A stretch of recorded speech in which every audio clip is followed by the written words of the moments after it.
Hi friends, welcome to my channel. ఏపీలో ration కార్డులు ఉన్న వారికి బ్యాడ్ న్యూస్ అనే చెప్పాలండి. ఈ రూలు తెలుసుకోకపోతే కార్డులు అయితే రద్దు అవుతాయి. ఆ వివరాలు అయితే ఈ వీడియోలో అయితే తెలుసుకుందామండి. మీరు ఇంతవరకు నా ఛానల్ ని సబ్స్క్రైబ్ చేసుకోకుండా ఉంటే దయచేసి సబ్స్క్రైబ్ చేసుకోండి. అలాగే లైక్ చేయండి, షేర్ చేయండి. మీరు ఇచ్చే ఒక లైక్ మాకు ఎంతో సపోర్ట్ గా ఉంటుందండి. ఎక్కడ వీడియోని స్కిప్ చేయకుండా చివరి వరకు చూడండి. ఇక ఆలస్యం చేయకుండా వీడియోలోకి అయితే వెళ్ళిపోదాము. ఏపీ ప్రభుత్వం రాష్ట్ర వ్యాప్తంగా స్మార్ట్ రేషన్ కార్డు అని అయితే పంపిణీ చేసే సంగతి మనందరికీ తెలిసిందే కదా.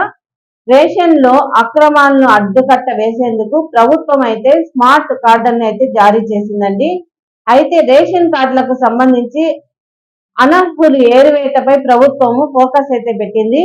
వరుసగా 3 నెలల రేషన్ తీసుకోని వారు, అలాగే ఈకేవైసీ చేయించుకోని వారు, అసలు కార్డులు తీసుకోకుండా ఉండే వారికైతే ఈ వివరాలైతే ఆరా తీస్తున్నారండి. ముఖ్యంగా వరుసగా 3 నెలల పాటు సరుకులు అయితే తీసుకోకపోతే వారి రేషన్ కార్డులు అయితే రద్దు చేస్తున్నారండి. ఇప్పటికే పలువురికి రేషన్ నిలిపివేశారని అధికారులు అయితే చెప్తున్నారు. రేషన్ కార్డుకు సంబంధించి ఈకేవైసీ తప్పనిసరి అండి.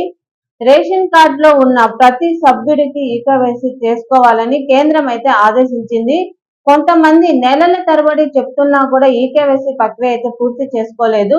వెంటనే రేషన్ కార్డులోని సభ్యులు రేషన్ డీలర్లు లేదా గ్రామ వార్డు సచివాలయంలో ఈకేవైసీ అంటే వేలుముద్ర నమోదైతే చేసుకోవాలని చెప్తున్నారండి.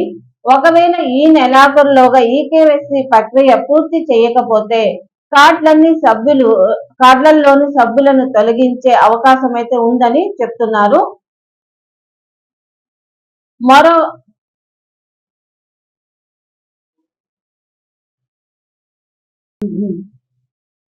మరోవైపు 2 నెలల నుంచి స్మార్ట్ రేషన్ కార్డులు అయితే పంపిణీ చేస్తున్నారు.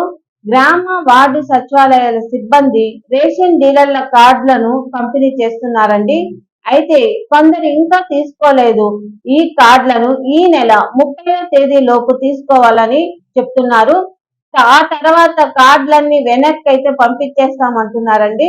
కార్డులో ఉన్న సభ్యుల్లో ఎవరైనా కార్డు తీసుకోవచ్చని, ఎవరో ఒకరు వచ్చి బయోమెట్రిక్ వేసి ఓటీపీ చెప్తే కార్డు ఇచ్చేస్తారండి. ఈ వీడియో నచ్చినట్లయితే ఒక లైక్ చేయండి. అలాగే మా ఛానల్ ని సబ్స్క్రైబ్ చేసుకోండి. Thanks for watching.